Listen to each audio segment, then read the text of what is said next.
Hello everyone, my name is John Paul, DayTradeToWin.com.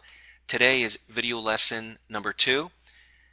In the training and continuing, I want to show you how the DOM works, how to place orders, what are limit orders, what are market orders, stop orders, kind of the basics on how to use this DOM, or as they call it, the price ladder, and TradeStation calls it the matrix.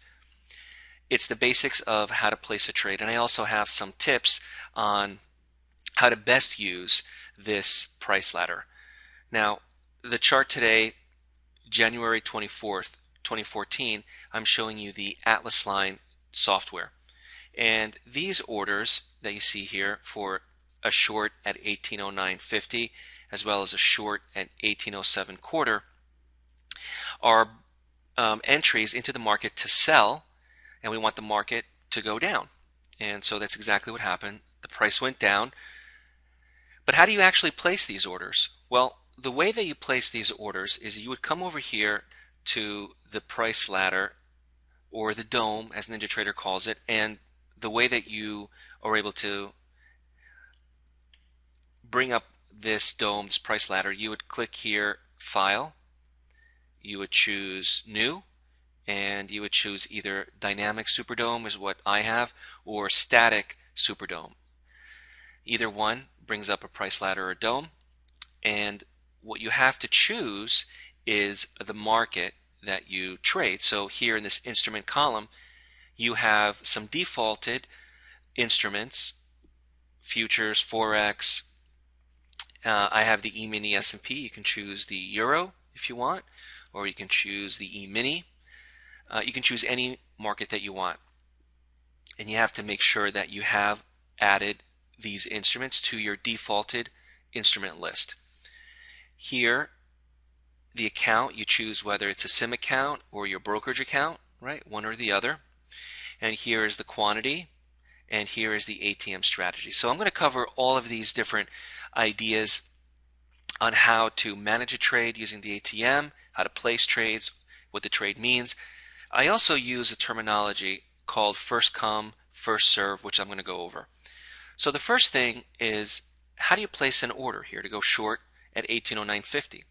Well, when the Atlas line gives you a short order or a long order to go and enter into the market, I'd like to use limit orders. I like to try to get this exact price as close to it as I can. So in order to place a limit order, you can left click here on the sell side anywhere above where price is currently trading. So this happened earlier in the day, and at 1809.50, right, all the way up here. Well, I can't even show it to you, but let's just say that you would place a limit order to go short by left clicking. Now the definition of a limit order is this: I want to go short at 1809.50 or whatever limit order that you want. I want to go short at that price or better. So that is a definition of a limit order. So if you try to place a limit order below where the market is currently trading to sell it, it's going to say, well, John wants to go short at 17.96, but the market is trading at a higher price. I can give him a better price. And so it's automatically going to fill you at this better price. So remember, a limit order, in order to go short, always has to be above the market. Order pending. Or if you want to buy the market, order canceled. It's always the opposite. You want to buy the market wherever it's trading or below. So a buy order would be left click on this side of the price ladder below the market. Order pending. And so if you say, well, I want to buy it at 1800, and you move this and drag it by left clicking and just dragging the hand here, it's going to say, well, you want 1800 or 1800 quarter, but it's trading at a cheaper price. So I'm going to give John that cheaper price, and it's automatically going to fill you. So remember, when placing limit orders, order canceled, you place a limit order below to buy or above to sell where it's currently trading. You've probably heard me refer to a term called first come, first serve. This term is based off of electronic markets and electronic trading, really making sure that whoever places their limit orders first, they get in queue or in line first to get filled on those limit orders. So if you take a look here at how many traders are waiting to, or how many contracts are waiting to be filled here short at these prices, you have 500, 400, 600. Well, as soon as you place a limit order, let's say I place a limit order here at 1800 quarter.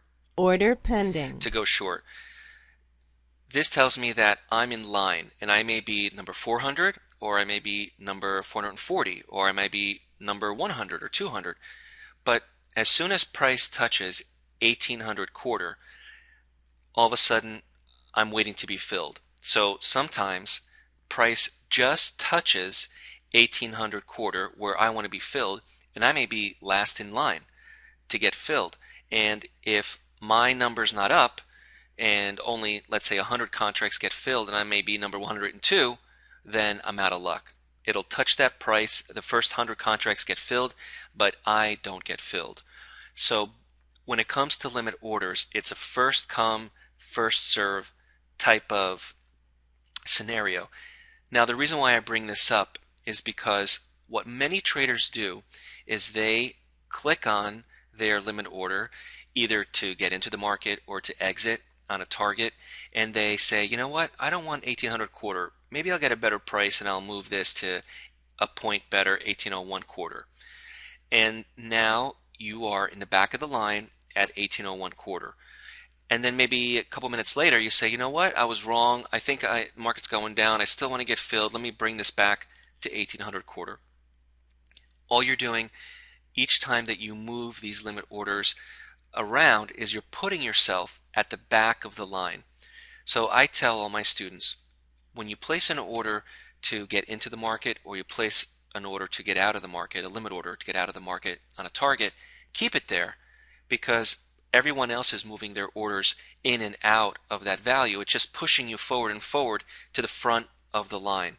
So my recommendation is, once you place a limit order, keep it there. Don't touch it. By the time you get filled, if it happens to hit that price, you're going to be in the front of the line, especially the longer it takes for you to get filled or for price to come back to that, and you're much better off.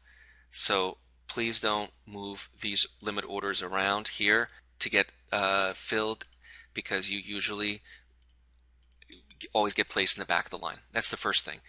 The other thing here with NinjaTrader, and some other platforms have this as well, is what's called this ATM strategy. It's called different names by different charting platforms, and I use this ATM strategy when it comes to looking at very specific targets and stops. And what this really tells me is that as soon as I get filled, I can tell NinjaTrader and my broker that I want a specific stop and a specific target. Now, I can still adjust them if I want to, but it puts me in the market with a limit order and a stop right away. It's very fast. So, for example, here, the first thing you have to do is go to Custom, and you say, well, I want to take 2 points of profit, and I want to take 10 ticks of stop as an example. So you have 10 tick stop, and you want to have an 8 tick profit target. What you're telling the system is, as soon as you get filled, order canceled, and I'm going to get filled automatically here because I'm placing a sell below where the market's trading. Order filled. It will provide you a limit order with 8 ticks of profit and a stop with 10 ticks stop. Now you can click on this and move them around like this. Again, I recommend only moving this when you're ready, absolutely ready to move them, because every time you move this, you're placing yourself at the back of the line again. So this ATM strategy is very important. You can have as many of these templates as you like, all different combinations. I recommend saving them by right-clicking here in this gray area, going to Manage ATM Strategy Templates, and you can name it whatever you want. You can say, I want 10 ticks, stop, 8 ticks profit. And so I show a lot of traders in class how to do this. So you don't need all of these templates. I do recommend for scalping that you have a a 6-tick stop, and a 3-tick target. This is based off of Target This is filled. based off the 2 scalping strategies that I teach. I always have pretty much a 3-tick or 2-tick target and a 4-tick or 6-tick stop relative to the trade. So every time you order filled. enter, it's immediate. Your target and your stop is placed for you. And I leave them there until I'm absolutely sure that I want to exit. And when I do want to exit, I click close. Or target filled. And everything on the chart gets closed out.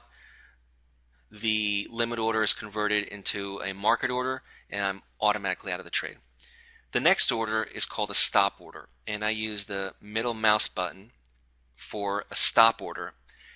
The stop order basically tells me that I'm going to catch this train. So as the market is going down, I want to be able to catch it as it goes down. So I'm going to go here to none and the middle mouse button down, and let's say pending. that I want to stop to go short at 1797.75. So as this market is coming down, I want to catch this train and get short as it starts to come down.